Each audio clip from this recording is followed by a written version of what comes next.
안녕하세요, 최호섭입니다. 메타가 컨퍼런스 메타 커넥트 2021을 열었습니다. 메타는 페이스북 시절부터 생태계 갖추기 위해서 여러 가지 노력들을 해왔는데 이제 본격적으로 플랫폼 비즈니스 그리고 생태계 환경을 갖춰 나가려는 것 같아요. 전반적으로 마크 저커버그의 이야기들이 조금 철학을 많이 담고 있기도 했고 좀 개념을 풀어보려는 시도들이 보여서요. 저도 영어를 다 이해하지 못하는 게 좀 답답할 정도로 좀 재미있는 이야기들이 곳곳에 좀 숨어 있었던 것 같습니다. 아마 다들 관심이 가는 부분은 메타퀘스트 프로겠죠. 하드웨어인데 사실 키노트를 보고 나면은 이 하드웨어가 주인공이라기보다는 메타가 생각하는 이 메타버스에 대한 철학들 이런 것들을 풀어낼 수 있는 하나의 도구 정도로 이 메타퀘스트 프로가 보이기도 합니다. 어떻게 보면 메타가 가져가려는 이 세상의 메타버스 세상의 개념을 조금 더 설명하는 게 이번 커넥트의 가장 중요한 핵심이었던 것 같습니다. 그리고 키노트와 하드웨어는 아무래도 그 경험을 조금이라도 잘 와닿게 하는 도구가 되겠다는 거죠. 키노트는 온라인으로 진행이 됐는데요. 재밌는 거는 이 메타퀘스트를 갖고 있으면 이걸로도 볼 수 있었습니다. 오큘러스 퀘스트가 아직도 입에 잡히긴 한데 호라이즌 안에서 볼 수 있다고 해서 어제 또 부랴부랴 이걸 깔았는데 아직 국내에는 이 호라이즌 설치가 아직 안 돼서요.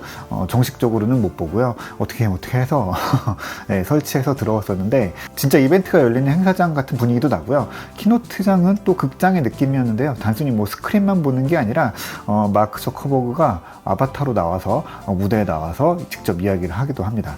굉장히 좀 재미있는 경험이었었고요. 키노트 현장을 메타버스로 옮기려는 노력도 굉장히 눈에 잘 띄었습니다. 근데 이걸 계속 쓰고 키보드를 칠 수가 없어가지고 이제 썼다 벗었다 하면서 봤었는데 그래도 1시간 반이 굉장히 재밌게 흘러갔습니다. 그래도 일단은 가장 궁금하실 거는 기기겠죠. 그 제품을 한번 좀 먼저 둘러보시죠. 메타퀘스트 프로라고 이름이 붙었죠. 이제는 좀 다소 흔하게 쓰이는 이 프로라는 수식어가 붙었습니다.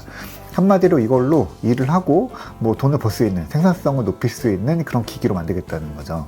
마크 저커버그도 기존과 전혀 다른 새로운 방식으로 일을 하고자 하는 사람들을 위한 표준이 될 거다라고 이 메타퀘스트 프로를 설명합니다. 일단 하드웨어적으로는 크게 개선이 됐습니다. 프로세서는 퀄컴이 이런 가상현실 기기를 위해서 따로 만드는 스냅드래곤 XR2 플러스 칩이 들어갑니다. 이전에 이 메타퀘스트 2에는 이 스냅드래곤 XR2가 들어가는데 이 칩에 개선판 플러스가 들어가는 거죠. 메타는 이전 제품보다 50% 정도 더 높은 성능을 낸다고 발표했는데 퀄컴의 자료를 보니까 핵심은 열 설계에 있는 것 같아요. 열 성능이 30% 정도 높아졌다고 하는데요. 그러니까 열이 좀 덜 나고 스로틀링이 또 더 강하다는 거죠. 이 메타가 얘기하는 50% 성능 향상도 퀄컴도 똑같이 얘기하는데 이건 아무래도 최고 성능, 이 피크치보다는 어느 정도 열이 나더라도 꾸준히 낼 수 있는 성능이 이전 세대보다 50% 정도 더 높다 라고 볼 수 있을 것 같습니다. 이 안에 사실 작은 팬이 쿨링 시스템이 들어가긴 하는데요. 이런 헤드셋 구조상 이 팬이나 쿨링 시스템이 클 수가 없고요. 또 팬이 시끄럽게 빨리 돌 수도 없죠. 이 코앞에서 도니까요. 그래서 어느 정도 자체적으로 열 배출이 되는 게 우선이고요. 또 열이 덜 나야 되겠죠. 또 칩 자체로도 이 스로틀링을 어쩔 수 없다라는 걸로 이제 받아들이되 이게 성능이 떨어지는 영향을 최소화하는 구조가 될 수밖에 없죠. 아무래도 새 기기가 나오니까 이전에 쓰던 이 퀘스트2는 이제 구형 기기가 되는 거 아닌가라고 서운할 수도 있는데 새 기기가 나온다고 해도 이 안에 들어가는 기본 구조들, 환경은 메타퀘스트2랑 크게 다르지 않을 겁니다. 이거는 이미 하나의 운영체제고 또 플랫폼이고 메타가 이야기하는 하나의 생태계, 유니버스잖아요. 그래서 새 기기는 그 경험을 조금 더 고도화하고 더 나은 경험을 주겠다는 거죠. 이 50%의 성능 향상은 아마도 그 경험에 가장 큰 비중을 차지하는 시각적인 효과를 높이는 데 쓰일 겁니다. 당연히 이 광학 시스템 개선도 이뤄졌겠죠. 눈에 띄는 거는 이게 얇아졌다는 건데요. 영상으로만 봐도 차이가 꽤 큽니다. 이 퀘스트2만 해도 사실 여기서부터 눈에서부터 이 앞에까지 폭이 사실은 이 헤드셋이 상당히 큽니다. 그런데 메타는 이 퀘스트 프로를 만들면서 두 가지 변화를 줬습니다. 하나는 배터리를 이 뒤로 뺀 겁니다. 이 천조가리 같은 이 고정 이 밴드는 사실은 뭐 원가 절감 같은 부분이 더 있겠죠. 이쪽에 다 집어넣어 놓고 좀 기구를 단순화하는 거죠. 그래서 뭐 배터리가 달려있는 머리 고정 유닛을 따로 내놓기도 했었는데, 퀘스트 프로 같은 경우에는 아예 배터리를 뒷부분으로 뺐습니다. 이게 사실 별거 아닌 것처럼 보일 수도 있는데요. 배터리를 뒤로 가져가면은 이 네모난 배터리를 쓸 수 없겠죠. 그러니까 뒤로 이렇게 곡면을 만들어야 되죠. 이거 셀을 구부려야 되기 때문에 좀 쉬운 일은 아닙니다. 사실 이 앞에 두면 그냥 우리가 일반적으로 아는 배터리 셀들 그냥 앞에다가 평평하게 깔면 되죠. 근데 이걸 뒤로 가져가면은 머리 곡률에 맞춰서 구부려야 되죠. 이거를 그냥 쭉 펴면 사실 그렇게 만들 수도 있죠. 그렇게 되면은 버려지는 공간도 많아질 거고요. 예쁘지도 않을 겁니다. 그래서 아무래도 성형이 조금 쉬운 리튬 폴리머 배터리를 써서 뒤를 곡률을 줬던 것 같습니다. 이렇게 배터리를 뒤로 빼니까 앞에 부분은 좀 가벼워지고 뒤쪽 부분은 조금 무게감이 생기겠죠. 그러면서 이제 앞뒤에 무게중심이 맞기 때문에 썼을 때 훨씬 가볍고 편하게 느껴질 거예요. 앞으로 이렇게 막 쏠리는 게 사실은 좀 불편한 부분이 있었죠. 그리고 우리가 이제 눈으로 보게 되는 이 앞부분이, 렌즈 부분이 팬케이크 렌즈를 써서 디스플레이를 40% 정도 얇게 만들었다고 해요. 팬케이크 렌즈는 뭐 카메라 같은 데서 많이 쓰이는 거죠. 이렇게 큰 렌즈가 아니라 이거를 광학적으로 잘 가다듬어서 굉장히 얇게 만드는 거를 팬케이크 렌즈라고 하죠. 이게 사실은 거리가 생길 수밖에 없는 게, 우리 눈부터 이 끝에 맺히는 이 초점거리가 분명히 좀 필요하기 때문에 과학적으로는 어느 정도 이 공간이 필요하게 마련인데요. 이거를 팬케이크 렌즈 구조로 좀 풀어낸 것 같아요. 그리고 안에 이제 디스플레이는 LCD 이제 썼는데, 뭐 퀀텀 다시라고 하는 것 같아요. 정확히 아직 스펙이 다 나온 건 아니어서 좀 봐야 되긴 하는데, 어쨌든 중앙부에 픽셀을 이전보다 더 많이 배치했다고 합니다. 뭐 중앙부 해상도가 높다는 거죠. 그리고 전체적으로 이제 인치당 37%더 많은 픽셀이 들어갔다는데, 이것도 정확히 봐야 되긴 하는데, 이전 제품이 이제 한쪽 눈마다 가로폭 기준이 1920 정도 해상도를 냈는데 37% 높아졌다라고 하면은 거의 뭐 2600 정도 되는 거거든요. 그러면 QHD 정도 해상도를 낸다는 것 같은데, 이거는 조금 확인을 해봐야 될 것 같습니다. 그리고 이건 또 하나 추측인데, 중앙부만 픽셀 밀도가 높다라고 하는데 그렇게 디스플레이 설계할 수는 없으니까요. 앞에서 이야기했던 이 팬케이크 렌즈가 왜곡을 통해서 가운데 쪽을 조금 압축해서 더 많은 픽셀이 보이도록 한 게 아닌가 생각이 됩니다. 바깥쪽은 어차피 시선이 잘 가지도 않고 집중도도 떨어지죠. 다만 이 시야 때문에 이걸 만들어 놓는 건데, 이게 또 특히 이제 초점 맞추기 어려워서 이 퀘스트2만 해도 잘 쓰지 않으면 주변부가 잘 안 보이는, 초점이 안 맞는 경우들이 생기죠. 그래서 얘뿐만이 아니라 보통 어떤 헤드셋이든지 좀 주변부는 흐릿하게 보이긴 하는데, 그거를 아예 이제 잘 보이고 우리가 자주 보는 부분에 가운데 쪽에 집중하고 바깥쪽은 조금 여유 있게 두는 거죠. 이 디스플레이에 대한 부분도 확인을 해봐야 될 것 같긴 합니다. 카메라도 보강이 됐죠. 이 메타퀘스트는 이제 주변에 이제 카메라가 있어서 이걸로 주변 환경을 읽고, 또 퀘스트2 같은 경우에는 컨트롤러, 손 움직임 이런 것도 읽게 됐죠. 근데 이거를 굉장히 빠르게 읽는 게 중요하다 보니까 이 카메라 렌즈들이 이전 세대에는 흑백으로 됐었죠. 그래서 이제 주변 환경을 보라고 얘가 보여주는데 그때도 흑백으로 나왔었죠. 근데 메타퀘스트 프로에는 컬러를 읽는 카메라도 따로 넣어서요, 주변을 제대로 볼 수 있습니다. 뭐 게임 같은 데에도 쓸 수 있긴 하겠지만, 메타는 이 프로라는 이름에 맞게 이 업무 환경에 쓸 수 있도록 하겠다는 게 이 헤드셋의 핵심으로 내놨던 거죠. 그래서 이 헤드셋을 쓴 채로 주변을 보고, 또 옆에 있는 모니터도 보고 서류도 보고 하면서 이제 주변 환경이랑 단절을 막고 가상 세계와 우리가 있는 현실 세계를 자연스럽게 연결하겠다라는 부분들을 계속 키노트 중간에도 강조를 했었고요. 이 메타퀘스트 프로에 이런 부분들이 잘 담겨 있습니다. 그래서 그런지 이 기본 설계에도 시야가 조금 개방성을 갖고 있어요.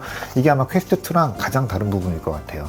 헤드셋 부분이 열려 있습니다. 사실 이 퀘스트2 같은 경우에는 눈을 완전히 가려야 되죠. 그래서 주변에 다른 빛이 들어오지 않아야 화면이 잘 보이는데, 퀘스트 프로 같은 경우에는 곁눈으로 주변 환경을 같이 보면서 현실 세계와 가상 세계를 같이 이제 경험하라는 것. 그래서 곁눈으로 주변 환경이 다 시야에 들어옵니다. VR 중심이 아니라 어쨌든 AR을 상당히 많이 중심으로 가지고 들어온 기기예요.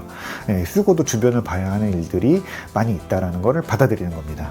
기기의 성격 자체가 다르다는 게 여기서부터 딱 보이죠. 또 소문처럼 안쪽에도 얼굴 인식하는 카메라가 있어서요, 뭐 시선을 따라가거나 또 헤드셋 속에서 우리가 짓는 표정들, 얼굴 표정들을 읽을 수가 있어요. 그래서 뭘 먹는다거나 뭐 웃을 때 눈썹을 찡긋한다거나 하는, 흔히 이제 아이폰 에서 AR 이모지 써보신 분들은 이해하실 거예요. 표정이 그대로 상대방한테 아바타로 보여지는, 가상의 아바타에 보여지는 그런 기능들이 이루어집니다. 이 키노트 뒷부분에 메타가 연구 중인 기술 중 하나로 우리 얼굴을 아예 이제 카메라로 모델링을 한 다음에 이 얼굴 인식 기능을 덧붙여서 헤드셋을 쓰고도 가상 공간에서 실제 내 얼굴을 그대로 보여지는 것처럼 아바타, 실제 같은 아바타가 대화를 할 수 있는 그런 기술이 소개됐었어요.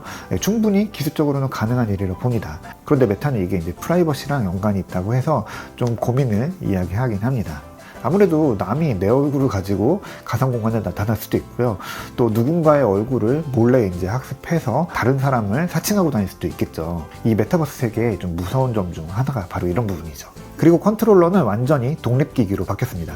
이전에는 움직임을 헤드셋에 있는 카메라에 의존했었어요. 그래서 카메라가 비치는 부분 안에서만 이 컨트롤러가 작동을 했었거든요. 그런데 이번에는 컨트롤러 안에 독립적인 모션 센서를 넣어서요, 이 카메라가 보지 않아도 독립적으로 위치를 파악할 수 있어요. 그래서 이렇게 딴 데를 보면서도 손을 휘두를 수도 있고, 테니스라든지 탁구라든지 이런 손을 막 쓰는 스포츠 게임 같은 데서 좀 효과가 있을 것 같기도 하고요. 아무래도 조금 더 이 동작들이 자유로워질 수 있겠죠. 그리고 컨트롤러 아래 끝에는 스타일러스 팁을 꽂을 수가 있어서요, 가상 공간에서 이렇게 그림 그리거나 글씨도 쓸 수 있어요. 이게 아무래도 허공에 이렇게 긋는 것보다 딱 이런 데 대고 쓰면 훨씬 제대로 그리고 쓸 수 있겠죠. 근데 판매 사이트를 보니까 이 컨트롤러를 따로 사려면은 41만 4천원을 내야 됩니다. 메타퀘스트 2 값이랑 거의 비슷해요. 네, 이거 꽤 비쌉니다. 그러면 퀘스트 프로는 얼마인가? 네, 1499달러입니다. 국내 가격은 219만원이에요. 환율이 좀 무섭긴 하죠. 그런데 국내 출시는 굉장히 빠릅니다. 미국에서는 10월 26일부터 받아볼 수 있고요. 우리나라는 10월 31일부터 제품을 받아볼 수 있어요. 굉장히 빨리 출시되는 거죠. 네, 어쨌든 비싸다는 거는 명확한 사실이긴 한데, 말 그대로 이게 프로를 위한 제품이죠. 이게 한 세대만에 너무 값이 많이 차이 나는 게 아닌가 할 수 있어요. 거의 3배 가까이 차이가 나니까요.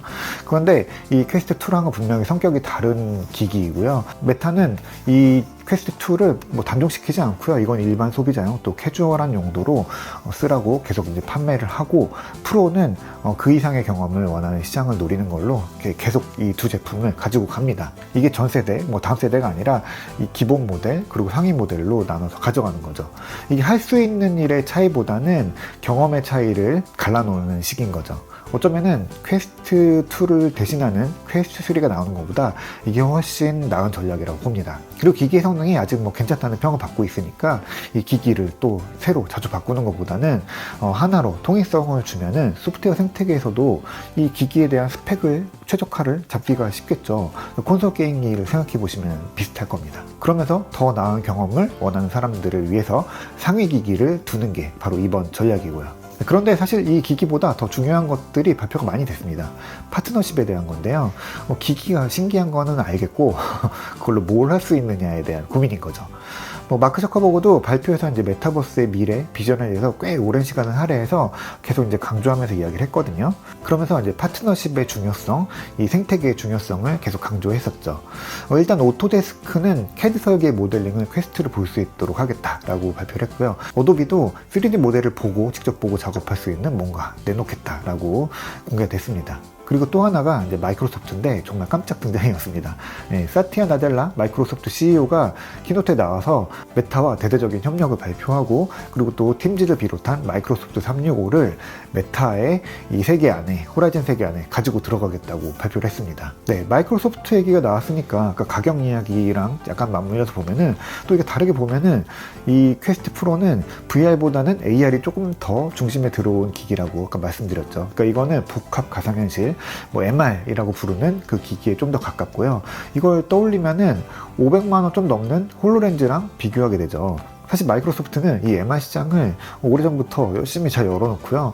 요즘 보면은 근데 조금 뜨뜻미지근한 감이 좀 있어요. 그런데 오히려 메타가 이 홀로렌즈나 아니면 예전에 MR 헤드셋 같은 걸로 보여주려고 했던 것들을 조금 더 가깝게, 조금 더 캐주얼하게 보여주려는 것 같아요. 그래서 마이크로소프트도 여기에 참여하는 것 같습니다. 그리고 또 팀즈는 그동안 가상 공간에서 사람들 사이의 관계를 조금 더 밀접하게 하고, 또 이 원격 세상 안에서 지쳐가는 이 사람들을 좀 토닥일 수 있도록 감성적인 부분에 대해서 굉장히 연구를 많이 했었는데, 그 결과물들을 모두 메타퀘스트 호라이즌 세계 안으로 가져오겠다고 발표도 했습니다. 네, 키노트는 조금 더 눈여겨볼 이야기들이 많이 있어요.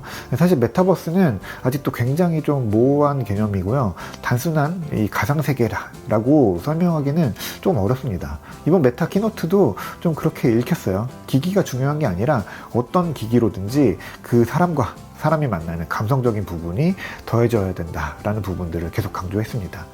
표정이나 공간 오디오 같은 것들이 이런 걸 뒷받침해주는 기술이기도 했고요. 그리고 이 플랫폼 안에 생태계 안에 누구나 빨리 들어와서 이 비즈니스를 하고 또 이전과 다른 환경들, 다른 아이디어를 만들어낼 수 있도록 기회를 마련하고자 하는 점들도 눈에 띕니다. 네, 이 메타버스라는 담론, 이제 조금씩 세상과 공감을 해야 되는 시기가 오고 있거든요. 네, 팬데믹이 아니어도 우리가 사람과 사람이 만나지 못하니까 써야 되는 그런 대안이 아니라 우리가 늘 접하고 여기서 즐겁게 생활하고 또 생산성을 키우고 더 많은 상상들, 아이디어들을 여기를 뽑아낼 수 있는 그런 환경을 이 디바이스 또 메타가 만들어내는 그 메타버스 세상 안에서 할 수 있도록 여러 가지 좀 생각해보고 기회를 또 마련해 줘야겠죠. 그래서 메타가 이번 커넥트에서 보여주려고 했던 것도 바로 이런 새로운 세상을 어떻게 우리가 만들어갈 수 있을까라는 고민들을 같이 이제 우리만 하겠다가 아니라 이제 오픈 플랫폼으로 해서 누구나 같이 들어와서 같이 고민하고 누구와도 파트너가 될 수 있다라는 것들을 키노트를 통해서 잘 보여준 것 같아요.